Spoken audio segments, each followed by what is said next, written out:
Une production des studios Bass. L'épisode de cette semaine est une présentation du garage Arleco. Arleco, servir au-delà de la réparation. On aura captation de vente publique de Silence on roule au Salon du véhicule électrique de Montréal. Nissan accélère son tournant électrique et la EV9 arrive en Corée. USPS acquiert 9000 camions électriques Ford et VinFast livrent ses premiers véhicules aux États-Unis. On a une chronique Tesla et par où commencer? On parle des différents niveaux de charge. En grande entrevue, nos deux invités nous parlent de leur motoneige électrique et de ce que ça représente de rouler avec ce mode de transport. La motoneige électrique a toujours l'impression qu'elle pardonne. Elle est toujours un peu à vouloir monter parce que l'accélérateur est tellement smooth que ça donne énormément de chance. Puis la puissance est là, fait que c'est génial. Bienvenue à l'épisode 145 de Silence on roule.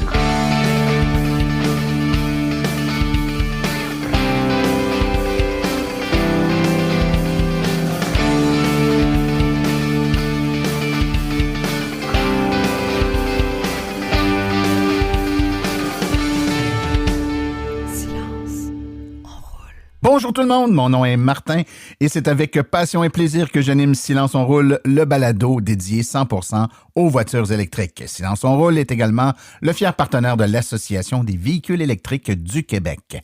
J'espère que vous allez bien, que vous avez passé un beau 2 semaines. Écoutez, on est à l'aube, là, tout près du Salon du véhicule électrique de Montréal. Il y a plein de choses qui s'en viennent. Salon en Outaouais aussi, ça bouillonne. Donc, beaucoup de gens qui vont aller voir les nouveaux modèles de véhicules disponibles ou en tout cas, on fait attention avec l'utilisation du mot disponible avec les files d'attente qu'il y a actuellement, mais à tout de moins annoncé et lancé sur les marchés, le marché canadien. Donc, beaucoup d'intérêt, on le sent, là, malgré ce manque flagrant de disponibilité. Il y a de toute façon énormément de demandes et les gens veulent se renseigner et réserver leur prochain achat de véhicules électriques. Donc, gardez l'œil ouvert. Justement, parlant des salons, au Salon du véhicule électrique de Montréal, simplement vous dire qu'on vous annonce en primeur et puis vous allez avoir les détails qui vont suivre là, sous peu. Mais Silence on roule sera présent au Salon du véhicule électrique de Montréal les 3 jours, donc le vendredi, le samedi et le dimanche.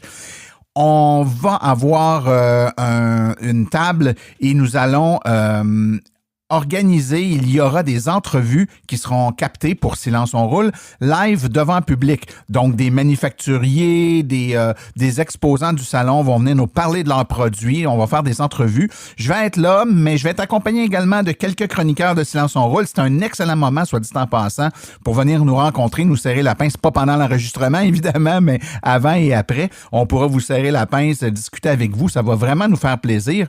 Mais en même temps, si vous voulez venir entendre ces entrevues-là qui vont être captées, là, et ça va se faire dans la zone où sont les conférences. Donc, entre 2 conférences, on va s'installer et on va faire des entrevues, puis vous allez pouvoir vous asseoir dans les chaises réservées au public des conférences et entendre live, là, voir et entendre ces entrevues-là. Donc, ça va être un petit peu plus interactif. Vous allez pouvoir réagir aux propos des invités, etc. Donc, suivez-nous dans les prochains épisodes et sur nos réseaux sociaux, Facebook, Instagram, etc. On va vous tenir au courant exactement de qui va être là, quand, à quelle heure. Donc, vous allez pouvoir venir nous voir puis nous poser toutes les questions que vous voulez. On a un épisode intéressant aujourd'hui. On a évidemment une chronique Tesla avec Laurent Gigon. Il y a beaucoup de choses qui se passent chez Tesla. Hein? Laurent nous a résumé ça en quelques minutes, mais on va devoir faire une émission spéciale avec lui pour traiter l'ensemble de ce qui se passe chez Tesla avec les annonces qui ont été faites dernièrement. Vraiment, ça bouge beaucoup. Sébastien Côté qui va nous parler de recharge pour les débutants dans la chronique Par où commencer. Donc, les gens qui sont nouveaux avec les voitures électriques, ne manquez pas sa chronique. Et en grande entrevue, on a 2 invités, Alain Fizet et Sylvain Juteau, qui sont 2 propriétaires de motoneige électrique Taiga qui vont venir nous parler de leur expérience avec ce véhicule qui n'est pas une voiture, qui est peut-être un peu moins connue du grand public, mais néanmoins qui est voué à un beau succès dans la mesure où ce genre de véhicule-là émet quand même assez de pollution normalement, est assez bruyant. Donc évidemment, en version électrique, ça devient super intéressant. Puis ils vont nous dire un peu là, ce qu'ils aiment puis ce qu'ils aiment moins de leur motoneige, mais quand même, prenez le temps d'écouter ça. Je pense que c'est assez éloquent sur le tournant que prennent les transports électriques autres que la voiture grand public qu'on connaît bien. Alors, sans plus tarder, je vous propose tout de suite qu'on aille écouter les actualités dans le monde de l'électromobilité. Vous voulez des produits qui permettront d'augmenter la valeur de revente de votre véhicule? Chez Précision PPF Vitres teintées, nous sommes à votre service depuis 2015. Nos maîtres installateurs sont tous certifiés et ont plus de 17 ans d'expérience dans le domaine. Nous offrons un service de qualité inégalé quant à la protection par pierre, les soins nanocéramiques ainsi que les vitres teintées. Notre pellicule par pierre ultra résistante est invisible et conservera l'intégrité de votre véhicule tout en prévenant la rouille et en protégeant la peinture contre les débris de la route. Notre traitement nanocéramique possède un puissant effet hydrofuge et il préserve l'éclat et la brillance de votre peinture pour en faciliter l'entretien. Que ce soit pour votre voiture, votre résidence ou votre commerce, Précision PPF Vitres teintées est là pour vous offrir la multitude d'avantages qu'offre la teinte de vitre. Venez nous rencontrer au 1970 boulevard des Laurentides à Laval. Appelez-nous au 450-490-4488 ou encore venez visiter notre page Facebook Précision PPF Vitres teintées. Nous comblerons vos exigences tout en vous offrant la qualité que vous recherchez. Les actualités sont une présentation de Bourgeois Chevrolet, le spécialiste du véhicule électrique au Canada. Contactez-nous au bourgeoischevrolet.com ou au 450-834-2585. Nissan accélère son virage vers les véhicules électriques, en particulier en Europe, où les réglementations sur les émissions sont plus strictes, a annoncé l'entreprise. Nissan Motor a déclaré dans un communiqué qu'elle souhaitait mettre sur le marché pratiquement 98% de tous ses véhicules électriques ou hybrides d'ici l'exercice 2026. C'est en hausse par rapport à l'objectif de 75% au Japon. La société vise d'ailleurs au Japon d'avoir produit 58% de ses modèles électriques comparativement à un objectif précédent qui était de 55%. Kia annonce la production de son nouveau modèle, la EV9, en Corée du Sud au premier semestre de 2023. Selon un article paru dans le Kona Herald, le constructeur automobile a conclu un accord avec le syndicat des métallurgistes du pays. Selon le rapport, le Kia EV9 sera fabriqué dans l'usine de la société Kwanggyong, dans la province de Gyeonggi-do, dans les précommandes pour le EV9, en Corée du Sud évidemment. Il devrait être disponible dans le pays dès avril. Tel que mentionné, Kia présente officiellement le véhicule électrique dans ce premier trimestre et le gros VUS a été annoncé pour la première fois en novembre 2021. Le V9 pourrait sortir de la chaîne de production de la nouvelle usine américaine de Hyundai Motors Group en Géorgie à compter de 2025 seulement. La construction de l'usine a débuté en octobre 2022.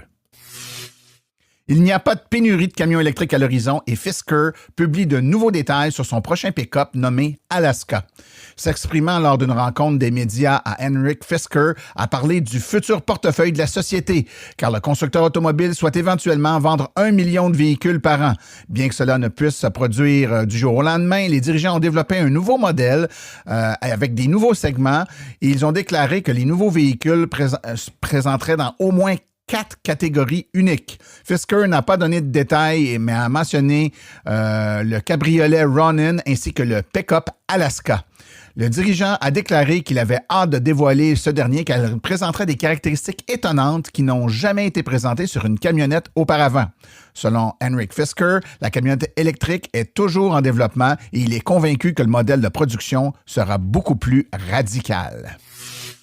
L'industrie automobile subit une transformation technologique qui ne se produit qu'une fois par siècle vers l'électrification, incluant d'importantes implications pour la chaîne d'approvisionnement automobile nord-américaine.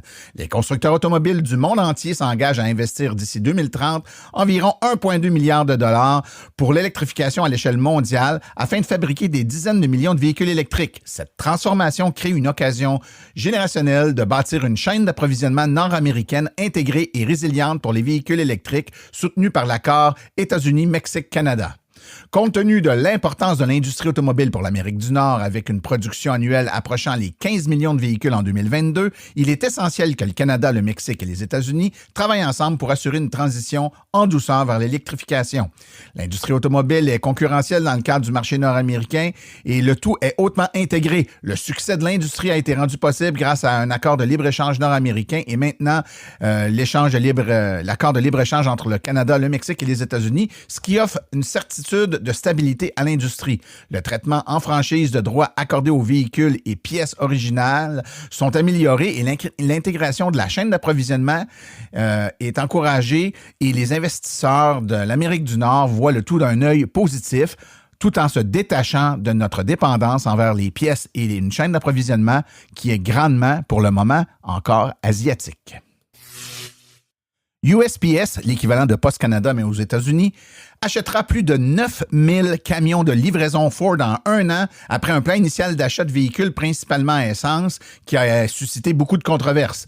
Dans une annonce qui a été faite il y a 2 semaines, USPS a confirmé avoir fait l'achat de 9250 véhicules électriques Ford dans le cadre d'un plan d'électrification de véhicules annoncé par le ministre de la Poste, Louis DeJoy, en décembre dernier. USPS achètera également un nombre équivalent de véhicules à essence à Stellantis et fera installer 14 000 bornes de recharge.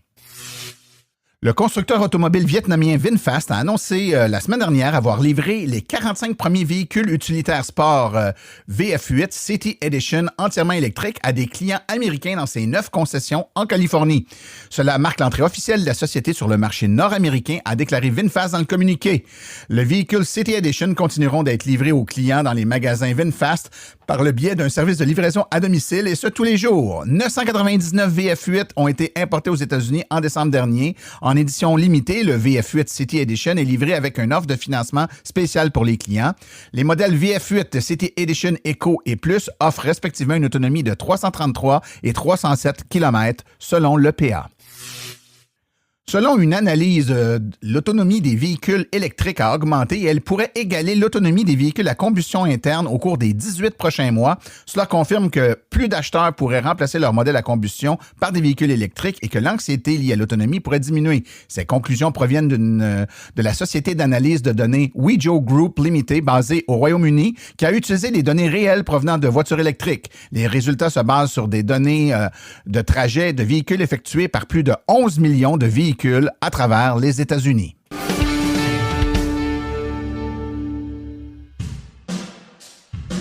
La chronique « Par où commencer ?» est une gracieuseté de l'Association des véhicules électriques du Québec. Devenir membre est un incontournable pour tout futur ou nouvel électromobiliste. www.aveq.ca.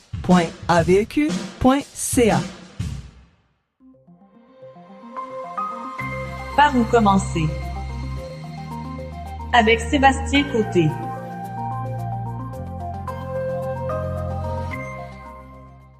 Nous revoilà en compagnie de Sébastien Côté. Bonjour Sébastien. Bonjour Martin. Ça va bien? Très bien, oui. Bon, parfait. Écoute, je suis content que tu sois en forme parce qu'aujourd'hui, on a une pas pire. Ça, c'est une question qui revient souvent d'ailleurs. Les gens qui veulent s'acheter une voiture électrique sont un peu confus parmi les différents termes, mais particulièrement ceux qui touchent les niveaux de charge. On entend parler de charge niveau 1, charge niveau 2, charge niveau 3. Faudrait se démêler un peu là-dedans. Donc aujourd'hui, tu as décidé de nous parler de ça. Commençons par le début. Niveau 1, qu'est-ce que c'est de la charge niveau 1? Bon, le niveau 1, ça va être l'équivalent de votre prise domestique que tout le monde a à la maison sur le 120 volts. La plupart de nos appareils électriques fonctionnent là-dessus. Évidemment, bon, c'est une recharge qui est très peu puissante pour une batterie de cette capacité-là. C'est pas une petite batterie, donc ça prend vraiment un niveau de charge, un niveau de puissance plus élevé. Donc, ce qui est important de noter pour un niveau 1, c'est d'avoir un circuit dédié autant que possible, parce que aussitôt qu'il y a d'autres systèmes qui vont fonctionner dessus, bien, ça peut être un petit peu frileux comme système. La borne pourrait ne pas vouloir charger. Ce niveau de charge-là, bien évidemment, ne recharge pas très vite, pourrait être insuffisant aussi pour maintenir le niveau de charge à 100% lorsque vous utilisez le préchauffage l'hiver. Mais par contre, pour quelqu'un qui s'achèterait un véhicule hybride rechargeable, souvent avec la grosseur de ces batteries-là, en une nuit, cela pourrait être suffisant. OK. Donc, on en comprend que ça fonctionne pour charger un véhicule, mais que n'étant pas très puissant, ça doit être considéré comme une recharge d'appoint ou de dépannage. Effectivement. Un week-end au chalet d'un ami, on l'utilise pour ça, se brancher là-bas. On sait qu'on est là plusieurs jours, on va avoir le temps de se charger, mais au quotidien, l'hiver, avec une voiture qui a une grosse batterie, c'est peut-être pas suffisant. Là. Non, effectivement. C'est ce qui va faire qu'on va passer au niveau 2, comme on disait tantôt, sur le 240 volts. Un équivalent, je vais vous y aller avec la cuisinière, qui va fonctionner sur le 240 volts avec normalement un disjoncteur de 40 ampères. Ça, c'est les moyennes. Il existe plus puissant. Mais c'est le niveau de charge le plus commun que vous allez avoir puis le plus pratique pour votre véhicule. Il va charger dans un délai raisonnable. Le véhicule est vraiment conçu pour charger à ces niveaux de charge-là. Puis, différentes fonctions de l'auto vont fonctionner, que ce soit le rebalancement des cellules à la fin de la recharge pour certains manufacturiers ou même maintenir le niveau de charge à 100% là, lorsque vous allez préchauffer l'hiver. Est-ce que je comprends, Sébastien, que la recharge niveau 2, c'est pas quelque chose, c'est quelque chose qu'on doit acquérir en surplus du véhicule? Est-ce que ça vient avec le véhicule? Oui, non, parfois? Bien, parfois. Parfois, à toute fin pratique, si je ne me trompe pas, c'est dans la Nissan Leaf en 2018, avec la deuxième génération, qu'il y a eu la première borne qui pouvait fonctionner aussi sur le 240 volts, avec une prise style 1450 pour la cuisinière. Maintenant, bon, la Chevrolet Bolt va l'avoir, puis il y a d'autres véhicules qui vont l'offrir. Et contrairement, d'autres manufacturiers qui n'offrent plus de bornes portatives, parce que les gens ont peut-être déjà une installation à la maison. Mais dites-vous qu'au minimum, tout ce qui est fourni avec l'auto peut faire fonctionner sur le 120 volts. D'accord. Donc, si je résume pour ces deux niveaux-là, idéalement, une niveau 2, ça nous en prend une à la maison. Ça n'est pas fourni avec le véhicule.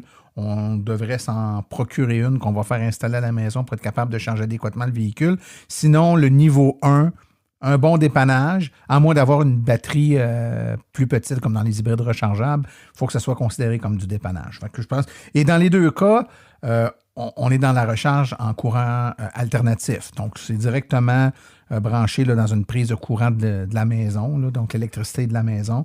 Le niveau 1 directement dans une prise standard, alors que le niveau 2, ben, ça demande soit une connexion directement au panneau ou alors avec des prises spécialement conçues là, pour ça, là, comme la 1450 dont tu parlais tantôt.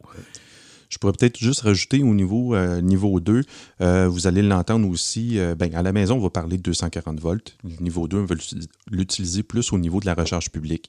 Donc, c'est des bornes que vous allez voir qui est souvent un plus petit poteau que vous allez avoir là, dans soit à l'aréna, au centre d'achat ou dans les parcs. Donc, même principe. Ça peut être vraiment une borne qui peut être intéressante lorsque vous vous présentez un certain temps au centre commercial. Avant de passer à la niveau 3, typiquement, l'avantage de la niveau 2, c'est qu'elle est plus puissante, c'est donc qu'elle va charger plus vite que la niveau 1, on comprend ça. À quelle vitesse on charge avec une niveau 2? Là? Quelqu'un qui s'installe une borne niveau 2, il peut espérer charger à combien de kilomètres d'autonomie par heure qu'il va charger, ou en tout cas une voiture typique qui a 300-400 kilomètres d'autonomie va se charger en combien de temps? En moyenne, parce que ça dépend, on ne videra pas l'auto à tous les jours, mais sur une niveau 2, sur le 240 volts à la maison, on va se charger entre peut-être 4 heures et 10 heures, dépendant de la capacité de la batterie. Contrairement peut-être sur 120 volts, on va parler de 48 heures. Fait qu'on parle vraiment, là, c'est beaucoup des pommes et des oranges. Ouais, c'est ça. Parlons maintenant de la niveau 3. Qu'est-ce que c'est? Oui, niveau 3, ça va être les bornes à 400 volts. Puis si on se souvient, dans une chronique précédente, on a parlé de BRCC, qui est les bornes de recharge en courant continu. C'est la même chose. Exactement. Okay. Donc, ça va être nos bornes. Évidemment, ça, on n'installe pas ça à la maison. Ça me prend vraiment une architecture électrique plus puissante. Et ça serait pas, c'est bien trop cher pour le domicile. Donc, c'est des bornes qu'on va vous parler souvent sur le long des axes routiers. Principalement utilisées lors de vos grands déplacements. Ou peut-être une recharge d'appoint lors d'un déplacement que vous n'aviez pas prévu dans la soirée. Donc, c'est des bornes qui vont être très rapides, qui vont charger les véhicules dépendant de votre besoin ou de la grosseur de la batterie. Vous allez être là peut-être entre 15 et 60 minutes, dépendant de ce que vous avez besoin. Et on va aller chercher autour du 80% maximum, justement, pour continuer notre chemin. Ces bornes-là, dans le paysage québécois qu'on va voir, là, vont aller des puissances entre 24 et 350 kW. Ce qu'il faut savoir, ça, c'est la puissance que la borne peut aller jusqu'à son maximum. Il s'agit juste de connaître son véhicule. Si son véhicule accepte maximum 50, on va essayer de respecter ça puis d'aller sur les bornes de 50 kW. Quand tu dis essayer de respecter, Sébastien, juste pour qu'on comprenne bien, c'est pas dangereux pour l'auto. Si notre auto va jusqu'à 50 maximum, puis on se branche sur une 350, c'est juste qu'on va utiliser la 350 à une petite partie de son potentiel, mais c'est pas dangereux pour l'auto. Là, on brisera pas l'auto, on s'entend bien. Aucunement. Puis on pourra peut-être, dans une autre chronique, parler plus. Il y a vraiment un mariage qui va se faire entre la borne et l'auto. C'est vraiment l'auto qui va contrôler le maximum de ce côté-là. Il y a deux, mettons, inconvénients qu'on va dire. Un qui va être monétaire, parce que vous allez payer plus cher, parce qu'évidemment, une recharge plus rapide, bien plus avantageuse, ça va être plus dispendieuse. Donc, vous allez payer peut-être plus cher pour rien, parce que vous allez être limité au maximum de la voiture. Et le deuxième élément, c'est au niveau de la courtoisie, peut-être, à ce moment-là. Si votre véhicule ne prend que 50, pourquoi utiliser une 100 si votre voisin pourrait prendre une 100 à côté? Donc, c'est de choisir le modèle ou la puissance de borne qui correspond à celle que peut accepter notre véhicule pour éviter de monopoliser une borne qu'on utiliserait une fraction de son potentiel, alors que notre voisin, lui, qui a une voiture qui pourrait prendre le plein potentiel de la borne, ben, il ne peut pas l'utiliser parce que nous, on l'utilise. Donc, je pense que c'est juste de bonne loi. Là. Je pense que la courtoisie était le bon terme. Est-ce qu'il y a d'autres niveaux ou généralement, c'est ces 3 niveaux-là? Ça va être les 3 niveaux principaux, oui. OK. Ben écoute, Sébastien, je pense que ça trace un bon portrait. J'aurais envie de résumer en disant niveau 1, dépannage. Borne qui vient généralement avec le véhicule dans le coffre du véhicule. Borne niveau 2, celle qu'on devrait utiliser à la maison pour usage quotidien et quand on est à l'extérieur de la maison pour un certain nombre d'heures, puis on peut se brancher sur les bornes publiques niveau 2 à 240 volts. Borne niveau 3, borne rapide en courant continu pour un boost d'énergie lors de plus longs déplacements. Coûte plus cher, mais va beaucoup plus vite. Je pense que ça trace un bon portrait de ce que sont les bornes de recharge publique. Si les gens à la maison veulent poser des questions pour en savoir un petit peu plus, je vous incite à écrire à questions@silenceonroule.com. On va écouter parce que ça va vous amener à dicter là, avec le micro de votre ordinateur ou de votre téléphone votre message. Nous, on reçoit le message audio et on pourra le faire jouer et y répondre en ondes. Si vous préférez par courriel, on peut écrire directement à Sébastien, ton adresse? Oui. Sébastien.côté@silenceonroule.com. Merci beaucoup, Sébastien. On se reparle dans quelques semaines. Parfait.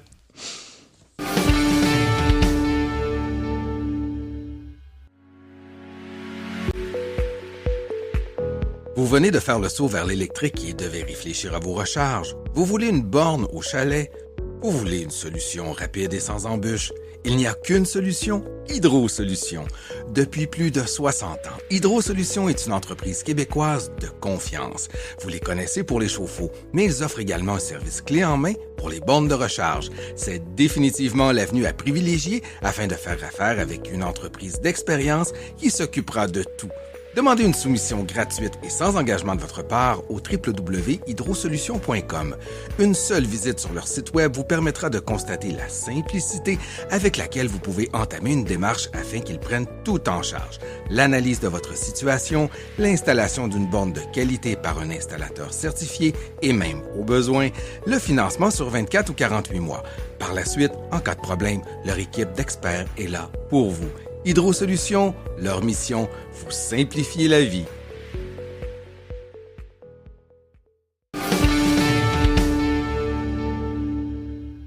Parfois dans la vie, on peut considérer qu'on est chanceux. Je pense que les deux seuls particuliers qui ont des motoneiges Taïga entre les mains dans la même entrevue, c'est quand même une chance assez extraordinaire. Donc, j'ai avec moi Sylvain Juteau. Bonjour, Sylvain. Bonjour, Martin. Ça va bien? En pleine forme. Good. On est encore l'hiver, on parle de motoneige, c'est fantastique. Et puis, Alain Fizet. Salut, Alain. Salut, Martin.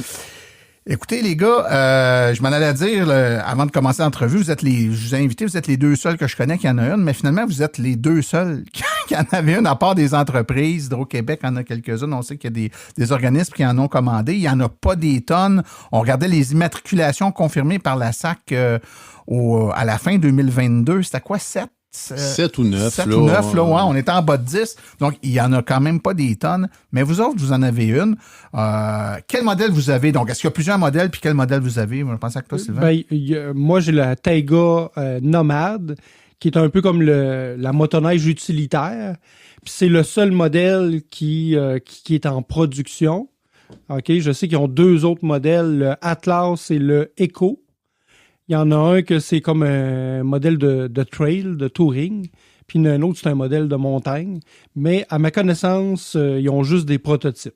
OK. Fait que le modèle que vous avez, c'est le seul qui serait produit. Exact. Depuis combien de temps vous l'avez, Alain, toi? Moi, je l'ai reçu j'ai reçu l'année passée le 28 avril. Fait que faut comprendre que le 28 avril l'année passée, moi j'étais à Québec, il y avait déjà plus de neige. J'ai reçu à même pas une semaine d'avis un téléphone, puis là, à un moment donné, une livraison de quoi? Mais là, on livrait votre motoneige. Oh, ouais. Donc, j'ai reçu l'année passée, 28 avril. Fait que tu l'as reçu l'année passée, mais t'as pas pu l'essayer avant cet hiver. Non. Ils l'ont livré à mon bureau sur l'asphalte. On l'a rentré dans l'entrepôt, puis il restait un petit peu de neige à l'étape. C'était un mercredi, je pense, le 28 ou un jeudi. Puis on est monté à l'étape le samedi, le 30, avec la motoneige en T-shirt. Un gars veut l'essayer. Hein? Puis à l'étape, il restait... Il n'y a rien à son épreuve. Non, mais il restait un petit peu de neige. Mon frère, moi, reste en Europe. Mon frère était ici en plus. Fait que, tu sais, double occasion pour aller en faire. Fait qu'on a fait 1h30 de route pour monter à l'étape, mettre la motoneige à terre, faire des petits bouts dans le sentier. On voulait pas aller trop loin. Il n'y avait pas de motoneige. On connaissait pas la machine. On jouait après Python, mais c'est ça. On l'a essayé. D'avoir du fun un peu. Un peu, le salir puis le serrer dans le garage. Toi, Sylvain, l'as-tu à peu près dans le même temps? Moi, je l'ai eu en janvier dernier. OK. Parce que moi, c'est un achat de seconde main. Ah, ce qui explique que, pourtant, parce que vous avez les numéros de série de vos motoneiges, ils suivent, là, je pense. Ouais, hein? Moi, ça termine par 25. Moi, j'ai 26. Bon, mais je l'ai eu avant Sylvain. Donne-moi tes enregistrements, ma On peut présumer qu'ils ont été fabriqués comme pas mal les mêmes eaux. Ben non, ils ont pris un break entre la 25 et la 26. Fait que toi, il y a quelqu'un qui l'a acheté, puis tu lui as racheté, c'est ça? Oui, c'est Dominique Cossette de Marc Cossette Électrique qui avait réservé probablement dans les mêmes temps que Alain. Puis, mais Dominique, il n'a pas le temps, il n'a même pas eu le temps de l'essayer. Il l'a eu un peu plus tard que Alain. Je pense une couple de jours après. Fait que là, il y avait vraiment plus de neige. Fait qu'il l'a pas essayé. Il l'a immatriculé cette année pour l'hiver qui s'en vient. Il a même payé la passe de sentier. Là. Ça coûte 500 $, cette passe-là. Puis moi, je l'avais appelé parce qu'on se connaît bien. Là. C'est un peu comme Alain connaît très bien Dominique aussi. Puis là, je disais, hey, Dominique, peux-tu te louer une semaine ou deux cet hiver? Puis là, il m'a rappelé par après. Il a dit, ça te tente-tu de l'acheter? Il dit, Sylvain, j'ai pas le temps. Là. Il dit, je suis en déménagement, puis etc. Fait que il me l'a vendu le même prix qu'il a payé. Fait que j'ai dit oui, tout de suite. J'ai dit, je le prends. Accès rapide. Ça a fini là. Fait que là, au moment où on fait l'entrevue, on est mois de février. Là, il y en a eu de la neige, en tout cas un peu cette année. J'imagine que là, vous l'avez essayé, vous l'avez roulé, vous avez eu le temps d'abrasser un peu. Moi, ce que je veux savoir, c'est-tu le fun, là? Toi, moi, je me trompe, Sylvain, t'es pas nécessairement un gars de motoneige. T'étais-tu un gars qui avait de la motoneige avant? Quand j'étais jeune, oui. Là, moi, j'ai fait mon enfance dans la motoneige, une vieille Yamaha 1972 que le carburateur, il était direct devant ma poitrine. Fait que ça boucanait, t'as pas idée. C'était bruyant. Là. Je veux dire, tu pouvais pas parler pendant que la motoneige ronnait à idle. C'est forget it. Mais je me suis fait du fun. On a sauté les pistons avec ça 2-3 fois. Puis à apprendre c'est quoi timer le piston pour pas qu'il explose, pour pas qu'il se dégrade vite, puis qu'il fasse un trou que la bougie fasse un trou dans le piston. Fait que oui, moi je viens de Val-d'Or, hein. Tu sais, moi je viens de l'Abitibi. En Abitibi, pas de motoneige l'hiver, là. C'est long en tabarouette. C'est le moyen l'hiver, de transport. Bon. Oui. Fait que tu peux comparer que t'as-tu du fun avec ta motoneige électrique? Mais je capote. Puis, tu sais, ça faisait un bout que j'avais pas fait de motoneige. Ça faisait 20 ans que j'en avais pas fait. Puis c'est à cause des valeurs. C'est à cause de mes valeurs il faut diminuer nos émissions de CO2. Il faut que je donne l'exemple à ma progéniture. J'ai quand même 4 enfants. Puis c'était vraiment par principe. Mais là, j'avais hâte qu'il en sorte un électrique. C'est pas pour rien que j'ai la motomarine aussi, puis le 4 roues électrique Reaver. Mais j'attendais que ça soit respectueux de l'environnement. Puis on parle de les valeurs écologiques, mais motadine. Tu sais, moi, là, je m'en vais sous ma terre avec ça. Puis j'ai comme un 20 km² de bois, là, qui a des sentiers partout, des pistes de chasseurs, puis des pistes de bûcheuses, puis etc. Puis mettons que je m'en vais ramasser mon bois, puis là, si le crépuscule commence à faire noir, là, t'arrêtes, ça fait pas de bruit, là. Il n'y a plus de bruit, là. Mais tu le laisses allumer parce qu'il t'éclaire. Mais moi, je me rappelle quand il fallait que je laisse allumer l'ancienne motoneige qui faisait bum, bum, bum, bum avec des gros shots de boucan. Pendant que là, tu te dépêches à ramasser ton bois parce que t'as peur qu'il va se nailler, c'est parce que c'est pas bon, tu sais, des moteurs 2 temps, puis etc. Mais là, ça fait pas de bruit, puis ça éclaire, là, puis je peux te dire, là, ça peut t'éclairer pendant 10 nuits de fil, là, c'est des lumières au DEL, là, avec la batterie à se charge. Regarder le coucher de soleil, c'est un peu moins romantique avec le moteur 2 temps, mais électrique, c'est quand même sharp. Alain, toi, est-ce que t'es un gars qui a fait un gars de motoneige, donc tu compares avec j'en ai fait énormément. J'ai eu les vieilles motoneiges aussi de mon enfance, là, puis avec mon père, une vieille motoski. J'en ai racheté une d'ailleurs, sont dans mon garage, les deux, la motoski, la Taiga, le choc des générations. J'ai fait, après ça, dans les années 2005-2006, quand Bombardier a sorti les premières plateformes Rave, le film James Bond, avec ce qu'on appelait le derrière à peinture, j'avais eu une motoneige de même. J'ai fait du sentier. Après ça, je me suis dirigé plus vers le hors-piste, avec des produits BRP, avec des produits Polaris. Dans les années où c'était encore très populaire, mais il y a 10 ans, là, je me souviens, j'avais une connaissance qui nous organisait des randonnées, qu'on appelait ça Ricana pour les nuls, là, qu'on montait à 200 km dans le bois avec des bitons descendants. Fait que oui, j'en ai fait. Concours de circonstances, à un moment donné, aussi, je me suis tanné, j'ai acheté une érablière, ces choses-là toutes. J'ai des 4 roues avec des chenilles. J'ai eu une petite motoneige Tundra, puis là, c'est ça. Moi, j'avais réservé dessus. J'avais donné un dépôt le 8 juin 2019. Je l'ai toujours suivi. Tous les années, quand je voyais que le printemps ou quoi, à la fin de l'été, j'envoyais un courriel, pensez-vous que ça va être cette année? Ouais, allez voir sortir. Allez voir sortir. Fait que c'est ça. Fait que moi, je m'en sers sur mon autolot à bois. J'ai un relais de motoneige à 20 km environ de mon érablière. Mon chalet est pas loin de là. Fait que dans un rayon de 30 à 40, je suis capable de faire des 30-40 km en sentier, là. Puis on parlera d'autonomie tantôt, mais fait que je fais un mix. Je fais un peu de sentier.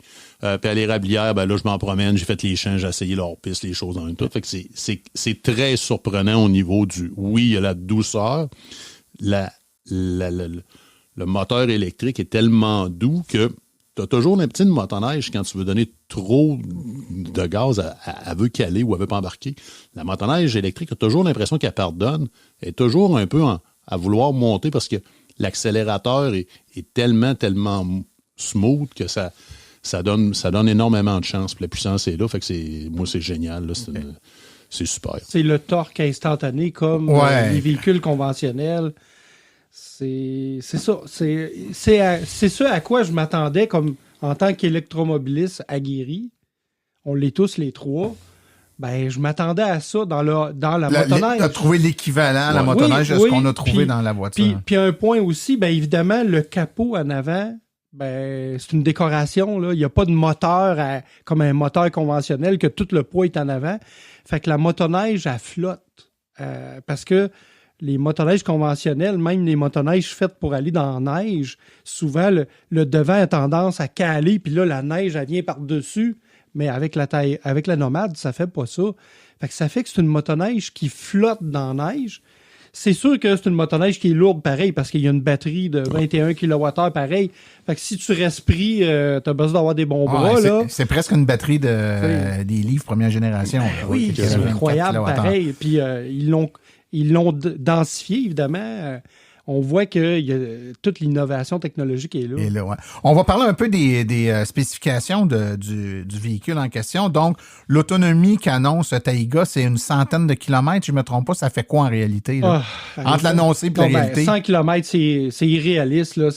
En descendant de côte. C'est un peu comme on disait la joke, là, il fait 22 degrés, le vent dans le dos. En descendant de côte.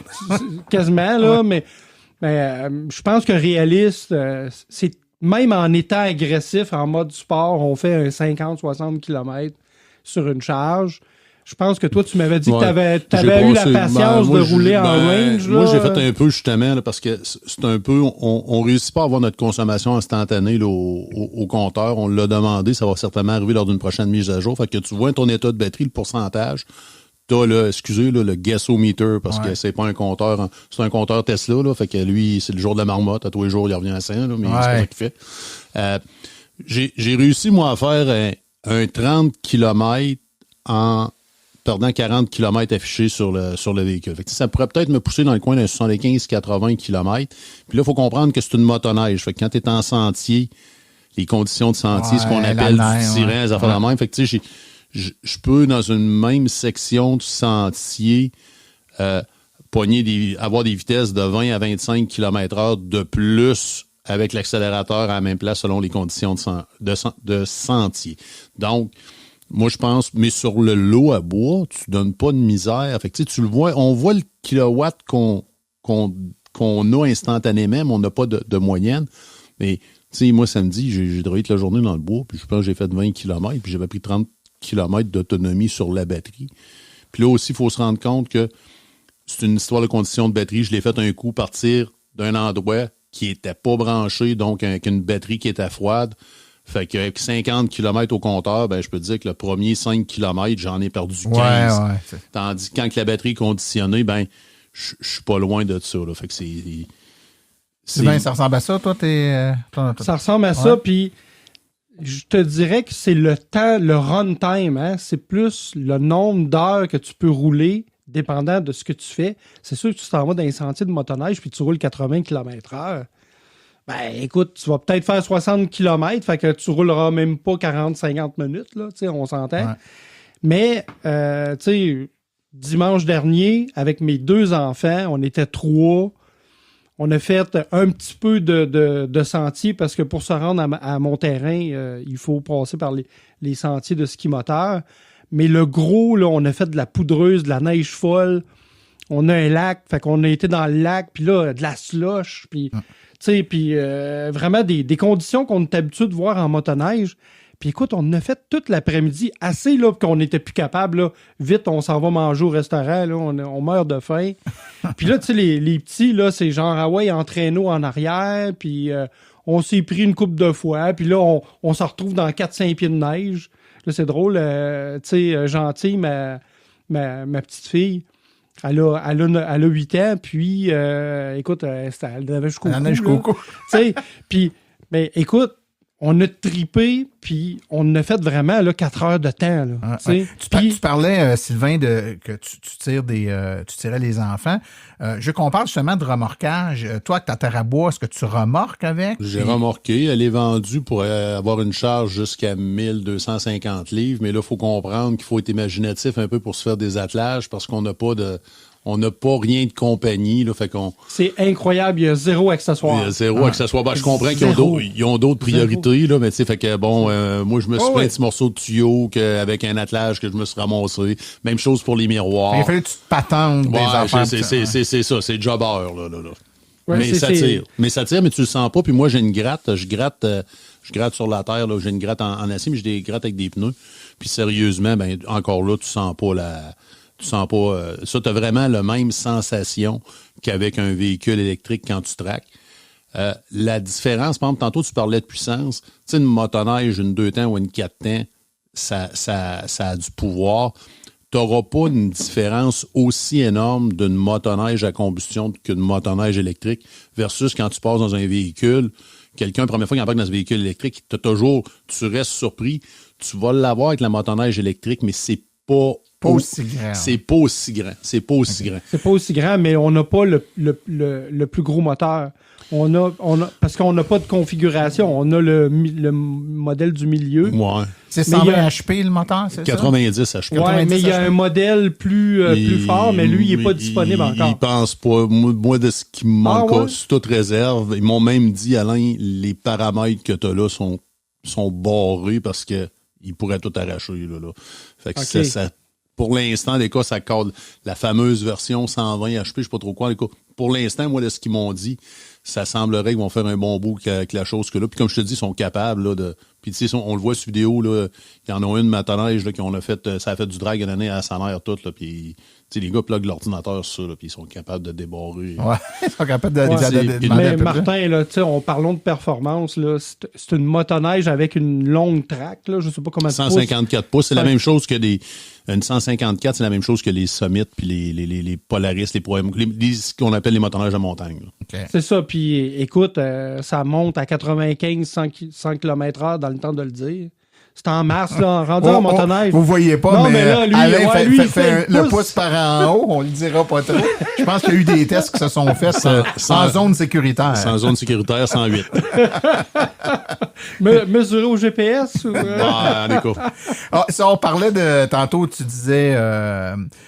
que quand tu te promènes avec, bon, ben, évidemment, l'autonomie est pas ultra grande. Fait que, tu sais, si tu roules ça dans le tapis, tu feras pas la journée avec, c'est sûr. Par contre, en motoneige, souvent, on arrête manger et tout ça. Ça prend combien de temps? C'est juste charge niveau 2, hein? Il n'y a pas de charge rapide là-dessus? Il y a le port, il y a le connecteur. C'est juste que ils sont pas prêts encore à offrir le CCS, la charge rapide CCS Combo 1. Donc, le port physique est dessus, là, mais la programmation en arrière peut faire fonctionner. Ils ont encore des tests à faire, peut-être c'est Elon, on l'attend d'une semaine. Oui, puis là, je lui pose des questions. C'est quoi qui retarde? Parce que quand j'ai eu ma Orca, il disait ça s'en vient. Ma Orca, je l'ai eu l'été dernier, tu sais.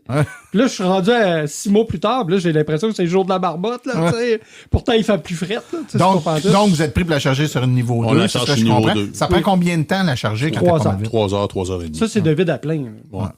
Donc, faut que tu prennes quand même un gros dîner. Si tu veux la charger entre le matin et C'est sûr que de faire la run, le tour de la Gaspésie, il faut vouloir. Là. Ouais. C'est pas le but. C'est pas le but. C'est pas le but. Puis même avec de la recharge rapide, je suis pas sûr que ça te tente. En tout cas, si jamais tu décides de faire le tour de la Gaspésie, fallait pas avec des chums, avec des motoneiges à essence. Il va falloir se mettre à la gang. Là, tu vas te faire écœurer. Là, c'est parce que tu vas avoir l'impression d'être à la traîne. Je l'attends, moi, parce que je suis quand même dans le secteur de Lévis, puis bon, je n'ai voie franc. Puis j'ai quand même un sentier de visée, là, que je sais que je suis capable d'arrêter de faire des recharges rapides. Je l'attends, mais bon, on s'entend que ça me fait penser aux premières personnes qui avaient des Sparks qui partaient de Québec, qui arrêtaient de coucher chez un chum à Victo, puis qui montaient. Bon, c'est un défi, mais ça se fait. Faut que tu files Daniel Boone. Ça se fait, mais par contre, des bornes rapides, il y en a dans presque tous les villages aujourd'hui. Il y en a partout. Ouais, fait que souvent, je vois ceux qui aiment ça critiquer. Là, qui ont toujours, sérieusement, Sylvain, moi, j'ai un relais pas loin. Puis sérieusement, moi, j'ai eu un énorme respect de toutes les personnes. On sait, sur les médias sociaux, des fois, ça brasse un peu, mais tous les gens que j'ai croisés en sentier, là, je suis pas mal toujours dans le même coin. Il y a même un monsieur, ça fait 3 fois qu'il me parle. Puis le relais où ce que je vais, quand je sors, j'ai toujours des gens enchantés qui disent « Bravo, c'est le fun ». C'est pas pour moi, mais il n'y a pas... Excusez, mais il n'y a pas de bashing. Il y a une ouverture. On s'entend qu'on a quand même... Peut-être parce que tu mesures 6 pieds 3 aussi. Peut-être. mais je te dirais que c'est vrai. Quand c'est des gens que je rencontre en personne, ils sont très respectueux, mais je peux vous dire que derrière le clavier de l'ordinateur, il y en a là, qui ne gênent pas. Là. Hey, messieurs, le temps file. Ces affaires-là, c'est pas parfait, mais ça a souvent des qualités puis ça a souvent des défauts. Sylvain, je te demande, ta motoneige, là, c'est quoi ses plus grandes qualités puis c'est quoi ses plus gros défauts? Qualité, c'est aucune émission, aucun bruit, pas de problème à démarrer parce que c'est comme allumer une lumière. Tu sais, on le sait, hein, les crainques de motoneige, là, j'en ai vécu, là, puis là, ça part pas, là, tu sais, puis là, tu mets le choke, puis ça part pas, là, fait que... Là, t'as pas ça. Là, c'est vraiment pas de problème. Le silence, c'est sûr qu'il y a du bruit pareil quand tu vas à haute vitesse, parce que la laille, veut pas... il y a une chenille qui tourne, là, en dessous, là, c'est bruyant quand même, mais c'est beaucoup moins bruyant quand même, mais c'est surtout à basse vitesse. Tu as l'impression d'être en harmonie avec la nature. Là, tu t'en vas dans le sentier. Tu sais, c'est vraiment... Tu sais, ceux qui font qui prennent une motoneige avec une gratte pour faire des pistes de ski de fond, ils devraient tous prendre ça, là. Tu sais, tu fais pas 100 km de pistes de ski de fond dans ta journée. Clair, Fait que l'autonomie est suffisante. Puis les défauts? Les défauts, évidemment, c'est une start-up. C'est pas comme Bombardier ou Yamaha. Fait que là, tu sais, on parlait tantôt là, du cache-neige à l'arrière de la laille. Moi, ça fait Moi, il a cassé là, à la deuxième sortie. Puis ils me l'ont changé. Puis là, il a recassé encore dimanche avec mes 2 enfants. Les poignées en arrière pour se tenir pour le deuxième passager, ça a cassé, c'est fragile. Puis quand ils me l'ont... quand le technicien était venu, il a dit « Fais attention, les poignées. » Mais là, mes enfants, là... Tu sais, eux autres, là, quand ils ont peur... Comme un motoneige dehors. Ils se tiennent fort après les poignées, là, tu sais. Fait que c'est des petits défauts comme ça. Comme par exemple, mettons, mon casque de motoneige, il y a comme une visière chauffante, mais là, tu sais, il faut que tu le plugues, mais ils ont oublié de faire la plug. Non, et là, Sylvain, c'est parce qu'il faut ouvrir le chose à côté, il y a un petit tag, et là, toi, Sylvain, okay. OK. Non, mais c'est pas évident. Mais pas là, mais c'est ça. Puis je l'ai demandé à Carl, j'ai dit, comment je fais pour plugger ça? Dans le côté, Sylvain, il y a 2 plugs, il y a une mais place. Mais là, il me dit, il manque un adaptateur, parce que nous autres, notre adaptateur est différent. Martin, on se parlera après l'émission, Sylvain. Je vais te poser ça, Sylvain, en échange des... Mais ce que je veux dire pour moi, là, ces choses-là, là, c'est des détails. C'est des techniques. Ça m'empêche pas de faire de la motoneige. D'avoir du plaisir. Zéro émission. Puis, écoutez, puis là, il y en a qui disent, ouais, mais là, dans le bois, comment tu fais pour t'en recharger? Mais avec mon F-150 Lightning, puis Alain, c'est pareil, on est capable de recharger nos motoneiges sur le niveau 2 en 3 heures. Fait que c'est hot, là. On est capable d'utiliser un écosystème d'outils électriques pour échanger l'énergie qui est disponible. Entre un plus gros vers un plus petit. C'est incroyable, pareil, de pouvoir faire ça. Tu sais, mettons qu'on aurait parlé de ça il y a 5 ans, là, t'aurais dit t'es fou, Juto. Voyons donc. Toi, Alain. Moi, j'ai des infrastructures de recharge à mon érablière parce qu'on roule déjà tout électrique. Tu sais, les petits points, là, je fais toujours un peu mes reviews. C'est sûr qu'on attend après le CCS combo. On l'a promis, ça serait le fun un peu. Il y a l'application Taigo aussi qui va être à la même genre que la Tesla. Il y a une version bêta. Je l'ai entrevue sur un téléphone. On l'a pas encore.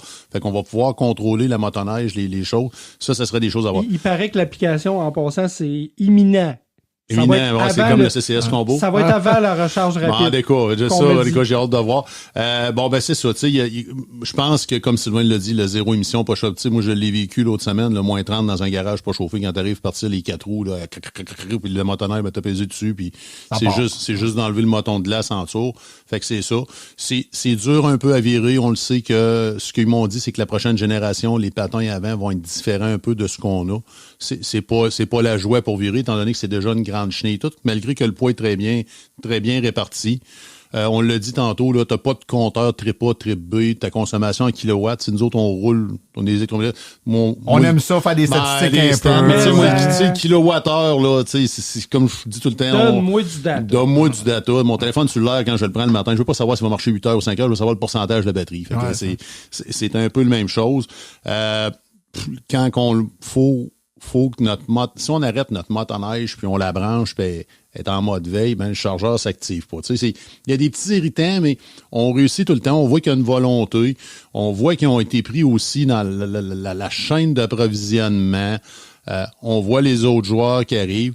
Puis je pense que Taiga, à l'origine, vont toujours rester. Tu sais, les produits récréatifs, les gars ont forcé, je dis les gars, mais l'équipe ont forcé très fort sur la motoneige. Je pense que la moto marine va certainement les emmener ailleurs parce que le marché est beaucoup plus international. Parce que moi, j'ai déjà 400 km de fait. J'ai eu un petit bug. Sylvain aussi l'a eu. Moi, ils ont été obligés de le ramener à l'usine. Ils me l'ont réparé, ils l'ont ramené. Ils se doutaient bien c'était quoi, mais tu sais, gars, on est les premiers. On le savait là, quand on avait ramassé en quand vous avez les indices premières. C'est ça. Oui. Tu sais, les défauts de jeunesse, vous les avez. Puis Martin, là, moi puis Alain, là, on se fait quasiment des challenges. C'est qui trouve les bugs? Des bugs. On aime ça, nous autres. On est les meilleurs bêta-testeurs que des manufacturiers peuvent avoir. Là, j'ai plus de millage que toi. Moi, je suis rendu à 400. Là, moi, j'arrive à 300. C'est ça, je vais rouler encore en fin de semaine. Puis j'aurais su qu'il y en aurait une qui aurait pratiquement pas loin de 1000 km qui est à hydro ou whatever, je le sais pas. Fait que tu sais, c'est ces choses-là. C'est pas parfait. Puis encore là, c'est comme un automobile électrique. Est-ce que le produit qui est là répond à vos besoins? Quelles sont vos habitudes que vous êtes prêts à changer pour décarboniser? Puis la journée que tu dis, ben oui, moi j'embarque, ben je dis tout le temps, moi, que c'est l'humain qui doit s'adapter à la machine et non la machine s'adapter à l'humain. Puis quand on fait ça de même, ben c'est génial. Ça va bien. Puis je pense que vous avez bien décrit le contexte dans lequel cette moto-là répond aux besoins, mais dans quel contexte c'est peut-être un peu moins adapté. Puis c'est comme les voitures, hein, c'est ça, mais dans 10 ans, 15 ans, ben on va se dire, ben te souviens-tu dans le temps, hein, on ne pouvait pas faire plus que 80 km avec notre motoneige, puis maintenant on en fait 400. J'adore la citation que Henry Ford a dit, il faut que je fasse attention à mon Missy Mirel, quoi. Les gens voulaient avoir des chevaux qui couraient plus vite au lieu d'avoir des automobiles. Fait que c'est un peu... c'est vraiment. Mais tu sais, on regarde ça, on se rappelle des premières Leaf, hein, 2012, première génération. Ben, il y a encore du monde qui en ont. puis ça fait la job, ça répond à leurs besoins. C'est ça. Très bien. Il s'agit de... Question de contexte. Ouais, tout à fait. Trouver chaussure à son pied. Ben, messieurs, c'était bien le fun de vous avoir. Puis vous autres, vous avez toujours des affaires que les autres n'ont pas. Fait que le prochain coup, je ne sais pas si on va peut-être parler de moto marine ou on va peut-être parler de 4 roues. Moi, je vais faire une primeur. Sylvain, tu vas avoir un ami cet été. Fait que c'est l'acheter, là. C'est une histoire de couleur. Là. C'est une décision de coupe. Hein? Ce qu'on fera, messieurs, c'est qu'on fera de quoi cet été? On fera un enregistrement, mais on le fera à l'extérieur. J'ai du gear portatif, là. On fera ça dehors. On ira sur un quai, puis on essaiera tout ça, puis on pourra en parler là. Fait qu'on va pouvoir le dire, ça va être le cas de le dire, à chaud. Ça va me faire plaisir de vous inviter au quai de Grande Pile, hein, Grande Pile. Pile, oui. Puis on s'installera là, puis le décor est féerique. Il n'y a rien comme charger un auto à Grande Pile, c'est extraordinaire. Tout à fait. Sylvain Juteau, Alain Fizet, merci beaucoup de votre présence. Merci Martin. Salut.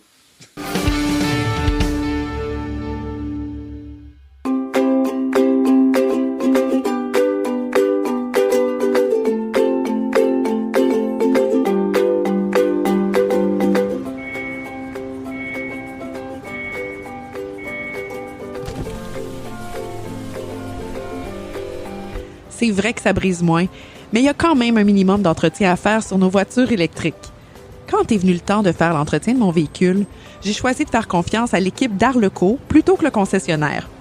Ça fait maintenant 3 générations que cette entreprise familiale chouchoute nos voitures et ils ont été parmi les premiers à s'engager activement dans l'électrification des transports tout en adoptant des procédures et des produits sains pour l'environnement. Avec ses techniciens spécialement formés à l'entretien et réparation des voitures hybrides et électriques, Arleco nous offre aujourd'hui la même qualité de service sur nos VE qu'elle a toujours livré depuis bientôt 40 ans. De plus, chez Arleco, j'obtiens 10 % de rabais sur la main-d'œuvre et les traitements anti-rouille avec ma carte membre hors de l'AVEC. Arleco Génération 3, 8470 Boulevard Parkway à Anjou. 514-352-1446 ou arleco.ca. Arleco, servir au-delà de la réparation.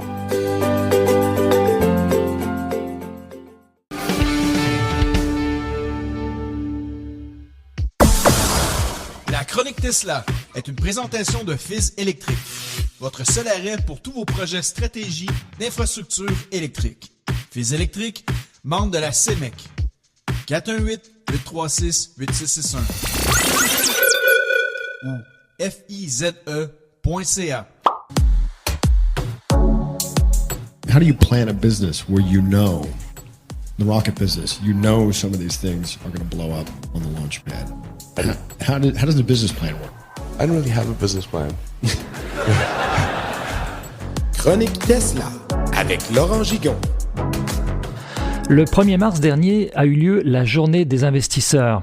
Alors au cours de cette journée, le Master Plan 3 a été présenté et en gros il consiste à l'élimination totale des combustibles fossiles d'ici 2050 et comment y parvenir. Alors le constat c'est que 80% de l'énergie totale vient des combustibles fossiles actuellement et seulement 1/3 de cette énergie est utilisée à des fins utiles ou pour chauffer. Je vais surtout me concentrer sur la partie véhicule électrique de ce master plan et on y apprend entre autres que le passage en véhicule électrique permettra une réduction de 21% des combustibles fossiles. On y apprend également qu'une Model 3 est 4 fois plus efficace que son équivalent en essence, donc la Toyota Corolla, et ces calculs sont faits du puits de pétrole aux roues. Dans ce master plan, on y apprend également que les 2 principales ressources qui vont supporter cette transition sont le nickel et le lithium. Les réserves de nickel et de lithium sont abondantes et plus on en cherche, plus on en trouve selon Tesla. Ensuite, il sera possible de recycler les batteries pour fabriquer de nouvelles batteries en réutilisant les ressources initiales. Et le minage de nouveaux minerais viendra juste compenser la différence. Tesla a révolutionné le design des véhicules en y apportant de toutes nouvelles techniques de production. Dans cette journée, on y apprend que les futurs véhicules vont être assemblés différemment. Plutôt que d'assembler le châssis et la carrosserie au complet avant d'y installer les composants intérieurs, le pack structurel sera la base sur laquelle les composants seront installés, puis la carrosserie sera ajoutée par la suite.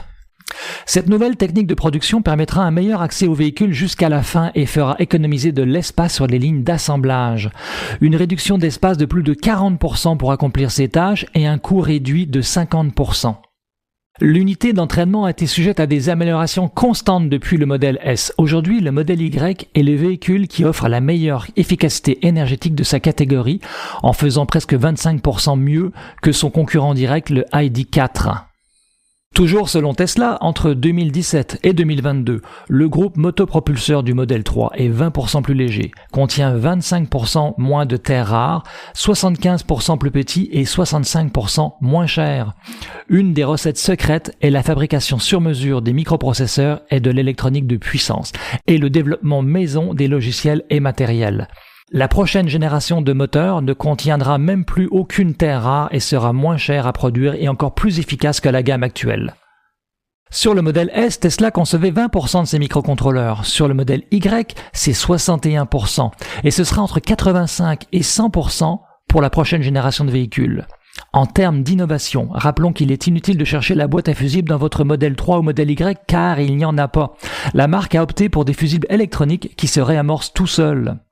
Tesla a annoncé une nouvelle architecture 48 volts pour remplacer le 12 volts actuel qui est le standard de l'industrie automobile. Depuis les années 70, tous les véhicules sont équipés de 12 volts en standard, mais entre-temps, l'ampérage n'a jamais cessé d'augmenter dû à l'ajout constant d'équipements de bord. Avec l'arrivée des véhicules électriques, la puissance demandée s'accroît encore. Résultat, le câblage est omniprésent partout. Des kilomètres de conducteurs sont nécessaires pour accomplir toutes ces tâches. Donc, Tesla, comme d'habitude, rompt avec ce qui se fait depuis des décennies et règle plusieurs problèmes à la fois en optant pour du 48 volts. Ce 48 volts permettra le multiplexage du transport de bas voltage. Rappelons une donnée physique de base. Pour une même puissance en 12 volts, chaque câble devra avoir une section 4 fois plus grande qu'en 48 volts. Autrement dit, en passant en 48 volts, on économise 75% de poids de cuivre et 75% de son coût. Ce changement permet donc de transporter 4 fois plus de puissance sur un même conducteur qu'en 12 volts. Profitant de cet avantage, Tesla a décidé d'utiliser un seul conducteur pour y adresser des éléments de commande en ajoutant des contrôleurs à chaque extrémité. Résultat, beaucoup moins de câbles, dépannage plus facile, moins de poids, moins de coûts engendrés et aussi une approche totalement logicielle de la circulation des données dans les composants du véhicule. Alors évidemment, la batterie de 48 volts, comme les batteries de 12 volts depuis 2022, sera au lithium, ce qui assure une durée de vie en fait quasiment illimitée. Fini les vieilles batteries au plomb qu'il faut changer au bout de quelques années. Il est à parier que le reste de l'industrie n'aura pas d'autre choix que d'opter également pour du 48 volts, tellement les avantages sont nombreux et évidents. D'autres nouvelles concernant le réseau de superchargeurs. Tesla a officiellement annoncé l'ouverture en Amérique du Nord du réseau aux autres marques grâce à l'ajout du Magic Dock sur chacune des stalles de recharge. Alors rappelons qu'en Europe, des projets pilotes sont également en cours, sauf que là-bas, les conducteurs sont différents. Donc il y a sur chaque stalle de recharge 2 fils différents, un CCS et un autre pour les modèles S et modèle X. Alors ici en Amérique du Nord, ce composant additionnel règle 2 problèmes à la fois. Premièrement, il ne sera pas nécessaire d'avoir un adaptateur pour recharger un véhicule d'une autre marque. Et deuxièmement, fini les câbles qui traînent au sol, particulièrement par temps froid quand le conducteur devient très rigide. Le connecteur Tesla sera verrouillé dans le Magic Dock entre chaque utilisation. Un autre point développé pendant cette journée des investisseurs et qui est passé sous le radar mais qui semble sidérant, la prédiction des recharges en temps réel. Écoutez Rebecca Tinucci nous en parler.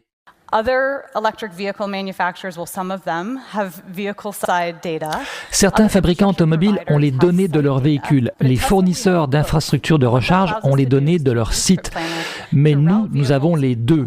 Ceci nous permet d'utiliser notre planificateur de trajet pour diriger nos véhicules vers les sites disponibles et loin de ceux qui sont congestionnés. Les résultats parlent d'eux-mêmes. Au cours des dernières années, nous avons augmenté l'utilisation des superchargeurs de 30%, tout en réduisant le temps d'attente de moitié. Aujourd'hui, nous allons faire encore mieux en fournissant au planificateur de trajet toute l'information en temps réel sur le taux d'occupation. Nous allons fournir à l'application la projection d'occupation des sites en fonction des véhicules qui se dirigent vers les superchargeurs. Ultimement, le planificateur de trajet sera comme le contrôle aérien pour la recharge des véhicules électriques à travers toute l'infrastructure sur une base globale. Voilà, c'est tout pour aujourd'hui. Merci de m'avoir écouté. Je vous donne rendez-vous pour une prochaine chronique Tesla. À bientôt.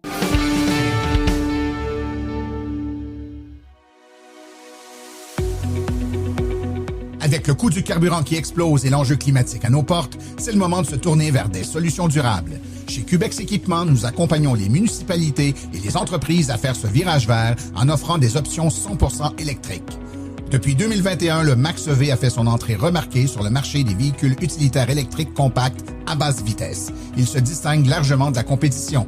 Les avantages d'un camion électrique sont grands. Des coûts d'opération beaucoup plus bas, aucun besoin d'éteindre le véhicule à l'arrêt, des coûts d'entretien fortement réduits et zéro émission de CO2. Le Max-EV est doté d'une transmission efficace, d'une suspension indépendante aux 4 roues, des freins à disque hydrauliques ainsi que le chauffage et la climatisation. C'est actuellement le seul véhicule de sa catégorie à être doté de batteries lithium-ion ultra performantes, à pouvoir tirer une remorque jusqu'à 1500 livres.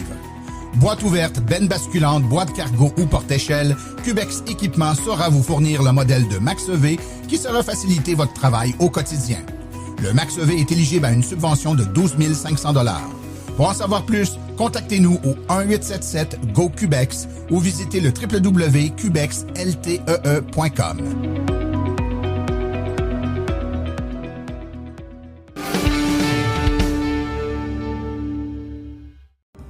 Voici les événements à venir dans les prochaines semaines dans le monde de l'électromobilité. Le 15 mars à 18h30, il y aura une conférence à la Bibliothèque municipale de Belleuil sur les véhicules électriques. Donc, pour renseignements, veuillez vous informer auprès de la Bibliothèque municipale de Belleuil. L'AVEC, le club à la cabane à sucre. Donc, tous les membres de l'AVEC qui veulent participer à cette soirée de cabane à sucre, c'est de 15h à 20h à la cabane à sucre Érabilis. C'est sur le chemin de North Atlee, dans le coin de Sherbrooke. Donc, les informations sur le site web de l'AVEC dans la section équipement. Kiosque virtuel le 27 mars 2023. Obtenez toutes les réponses à vos questions. C'est à 19h. Inscription sur le site web de l'AVEC dans la section événements.